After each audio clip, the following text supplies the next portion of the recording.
Good evening and welcome to NTD UK News. I'm Stuart Leeson here at today's top stories. The government considers allowing double vaccinated people to travel to amber countries as Ryanair launches legal action. And some experts show concern over the online safety bill proposed by the government.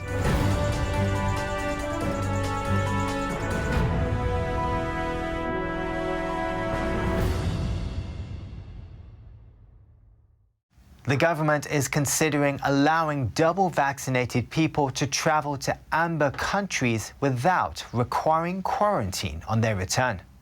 Meanwhile, Europe's biggest airline launched legal action today against Britain over its travel policy. NTD's Neil Woodrow brings us this report from the High Court. On the day Europe's biggest airline, Ryanair, launches legal action against Britain over its travel policy, the Department for Transport said it is considering how vaccinations could be used for inbound travel. The Daily Telegraph reported Britain was looking to follow the European Union's move to allow fully vaccinated tourists to avoid quarantine from July. Henry Smith, the Tory chairman of the all-party Future of Aviation group, said the UK will be at a significant disadvantage to international competitors if we don't follow suit. He said public health paranoia will have trumped common sense if we don't go down that route. Britain allowed international travel to resume in May, but nearly all major destinations like Spain, France, Italy and the United States were left off the Green Safe list. As it stands, those visiting amber countries must quarantine for 10 days on their return and take multiple tests. Airlines are desperate for restrictions to be relaxed in time for July and the peak season, when they make most profits. Ryanair and other airlines have repeatedly called on the government to allow vaccinated travellers to avoid quarantine, as well as urging an easing of restrictions to some lower-risk countries like Malta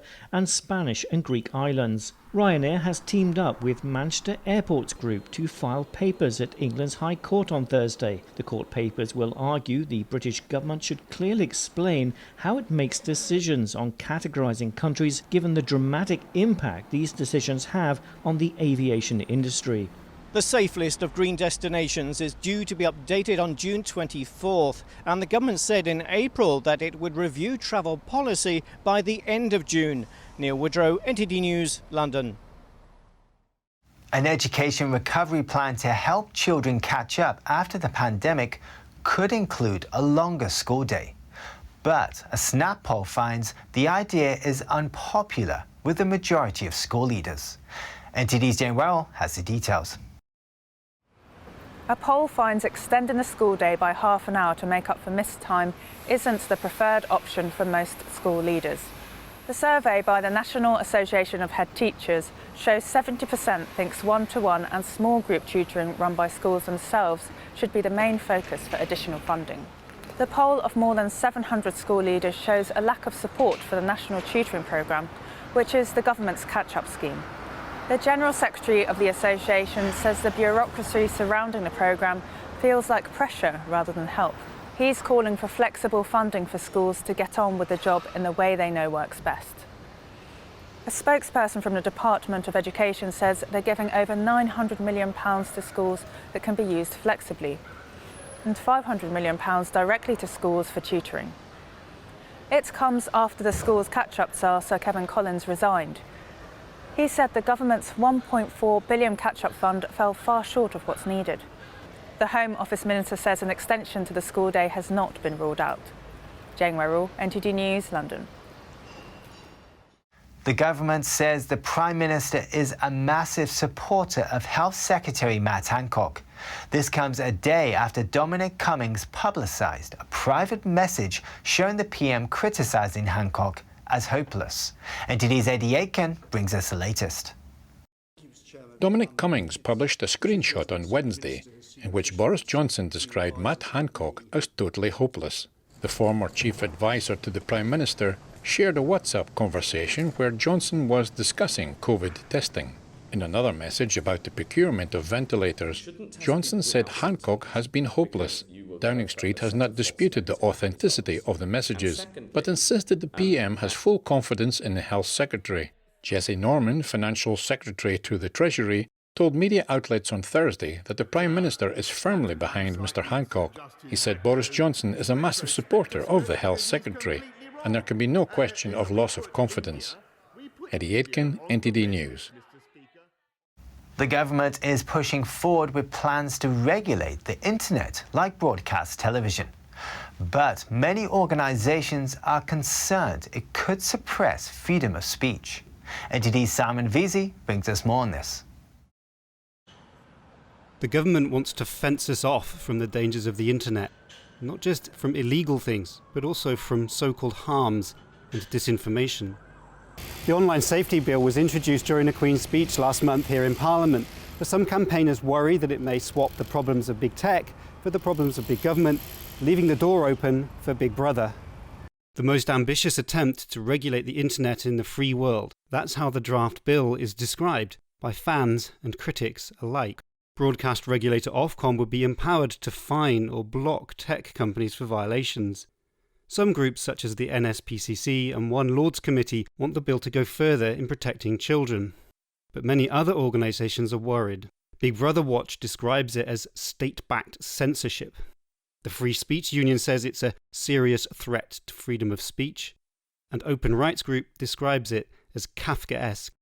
Even though there are safeguards in the bill that are supposed to protect freedom of expression, I think in reality platforms and search engines will be incentivized to take quite a risk-averse approach and will end up filtering out content that might be borderline. In the UK, we already have pretty draconian hate crime laws.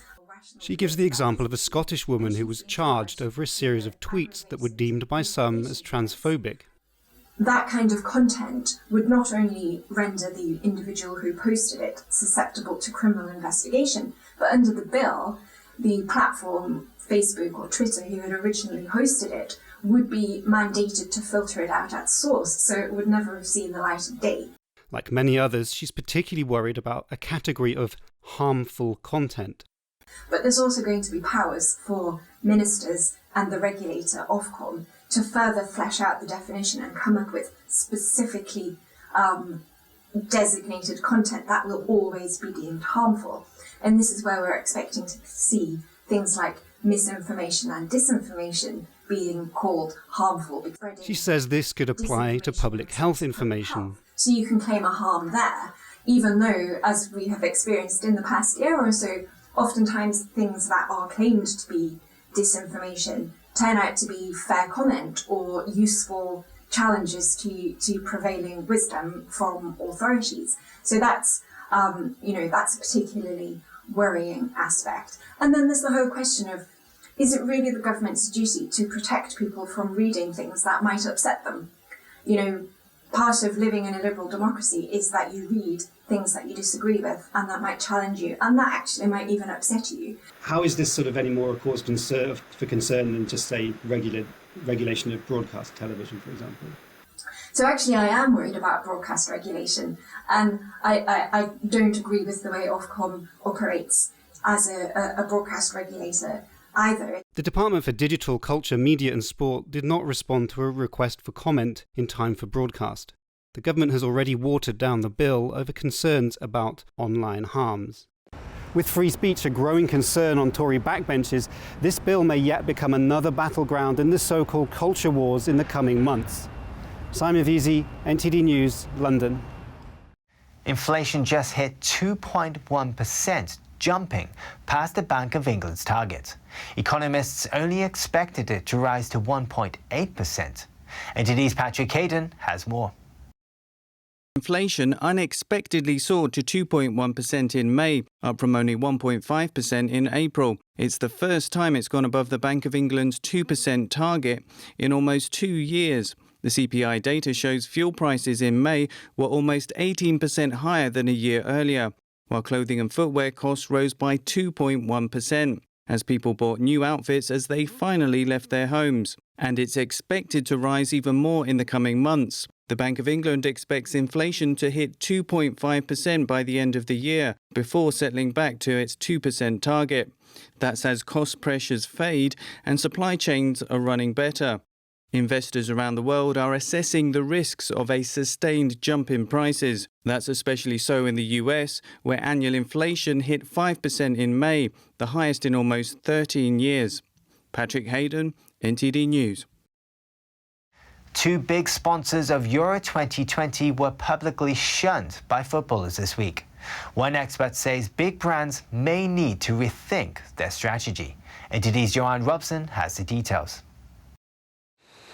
Big brands sponsor big events. That's how sponsorship works, and it's a win-win situation for many. But after bottles of Coca-Cola were moved aside at a press conference by Portugal captain Ronaldo, more than £3 billion were wiped off the company's market value.